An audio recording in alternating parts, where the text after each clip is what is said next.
നല്ല പടമാണ്. നല്ല, അതായത് ഇപ്പോൾ എക്സാമ്പിൾ പറയുകയാണെങ്കിൽ പാപ്പൻ, കാവൽ അങ്ങനെയുള്ള സിനിമകളിലൊക്കെ ഓൾഡ് ഒരു പ്രായമായ സുരേഷ് ചേട്ടനായിരുന്നു. ഇതിനകത്ത് ആ ഒരു യങ്, ഒരു ഡെയറിംഗ് ആയിട്ടുള്ള സുരേഷ് ചേട്ടൻ്റെ ആ ഒരു പെർഫോമൻസ് ആണ് വന്നിരിക്കുന്നത്. കിടിലം പടം, ഒന്നും നോക്കാനില്ല. ഷുവർ ഷോട്ട് കിട്ടി കേട്ടതിന് ശേഷം. Thank you. ജാനകി എന്നുള്ള പേരുടെ സോറി, ജാനകി എന്നുള്ള പേരുടെ ബ്യൂട്ടി സിനിമയിൽ once or twice, ബാക്കി ഇത്തരത്തിൽ ഈ ഒരു വിവാദം ഉണ്ടാവാനുള്ള രീതിക്കുള്ള എന്തെങ്കിലും ഉണ്ടോ സിനിമയിൽ? അത് എനിക്ക് പേഴ്സണലി തോന്നിയിട്ടില്ല. I think it's fine. നല്ലൊരു പടം. പണം കാണുന്നവർക്ക് ഇത് മനസ്സിലാവും. they'll be able to understand after കണ്ടിട്ട് ഓക്കെ ആയിരിക്കും എന്ന് തോന്നും എല്ലാവർക്കും.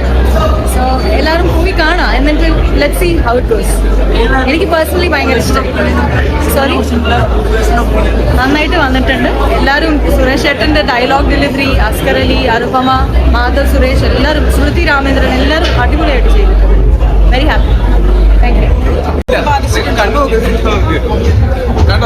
ആളുകളുടെ പ്രതികരണം എങ്ങനെയാണ്? കാണാത്തവരെല്ലാം സിനിമ കാണും, അഭിപ്രായങ്ങൾ പറയാം. പോലീസ് വേഷത്തില് ഇനിയും ഉണ്ടാവില്ലേ? തിയേറ്ററിലെ ആളുകളുടെ പ്രതികരണം എങ്ങനെയുണ്ട്?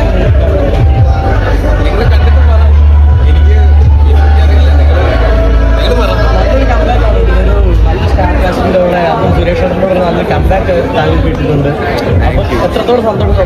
ഭയങ്കര സന്തോഷം, ഭയങ്കര സത്യമായിട്ട് എനിക്ക് ഭയങ്കര സന്തോഷമാണ്. എനിക്കൊന്നും വാക്കുകളൊന്നും പറയാൻ കിട്ടുന്നില്ല. ഭയങ്കര സന്തോഷം.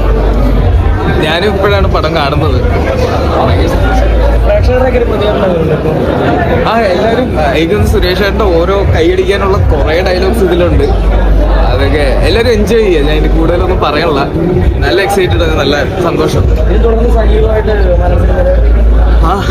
ഉണ്ടാവണം, ഭയങ്കര ആഗ്രഹമുണ്ട്. Thank you.